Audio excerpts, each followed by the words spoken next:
On passe à la chronique culture de ce journal avec Isabelle Soler. Et pour commencer ce soir, un hommage à Jean Vautrin, immense cinéaste, grand écrivain également.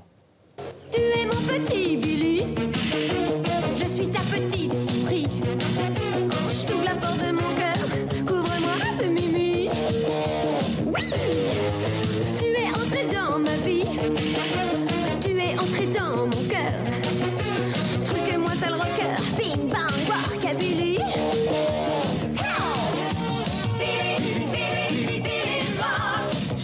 Jusqu'à 7 o'clock, Big Mac de l'amour. Chaque soir. Bonsoir Isabelle. Bonsoir Mohamed. L'extrait de Billy the Kick interprété par Zabou Bretman. Avant d'être un film, Billy the Kick, c'était un roman de Jean Vautrin. Hein. Oui, Jean Vautrin, disparu hier à 82 ans. Il avait eu plusieurs vies, acteur, écrivain, scénariste, réalisateur. Il avait été notamment assistant de Rossellini et de Jacques Rivette. Il avait même, excusez du peu, dirigé Alain Delon et Charles Bronson dans Adieu l'ami. César et Goncourt également. Et pourtant, Jean Vautrin, Isabelle, est surtout connu comme écrivain. Hein. Oui, en fait, il dit qu'il avait fini par s'ennuyer dans le cinéma, donc il s'est mis à l'écriture. Son ami Mordilla, qui avait adapté donc, le roman Billy the Kick au cinéma, disait de lui « Vautrin écrit noir, verbe au canon contre la violence faite aux plus pauvres ». Il laisse une trentaine d'ouvrages, dont Un grand pas vers le bon Dieu, récompensé en 89 par le Goncourt. Au programme également ce soir, Isabelle, je m'y perds, dites-moi la suite. La Villa Cavrois, dans le nord de la France. Donc en 1932, Robert Mallet Stevens avait construit pour l'industriel Paul Cavrois cette immense villa, vous la voyez, de briques jaunes, aux lignes dépouillées qui sont la signature de l'architecte.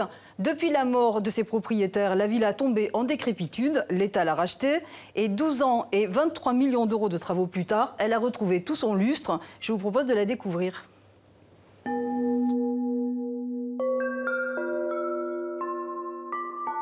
L'intérieur était pulvérisé. Moi j'ai connu l'escalier d'honneur, du palier du premier étage, il y avait un arbre à l'intérieur. C'était apocalyptique.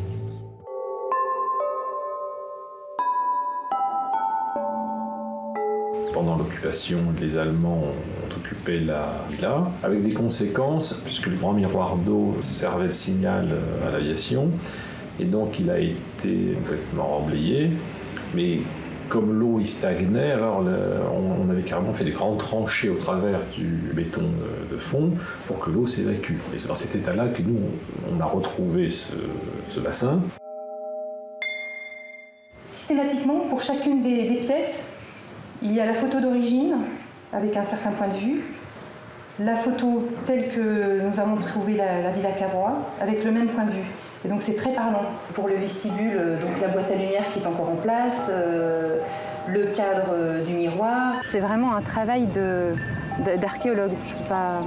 Voilà, ça se rapproche vraiment de ça.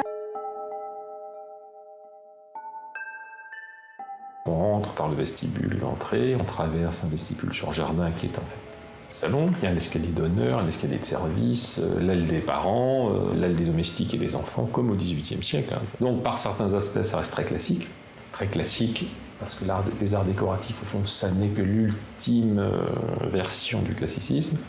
Et puis déjà une introduction moderniste. C'est ça qui fait justement tout l'intérêt de la Villa Cavrois. Donc demain, Mohamed, nous célébrerons le bicentenaire de la bataille de Waterloo. Et comme TV5 retransmet l'événement, je vous ai amené un peu de lecture, avec un peu de lecture rapide. Allez. Demain, vous serez fin prêt. J'en ai 2 autres qui m'attendent à la maison, ça fait 4. Bon appétit. Merci à vous Isabelle. Demain donc, le Waterloo. Merci à vous, c'était Demander le programme.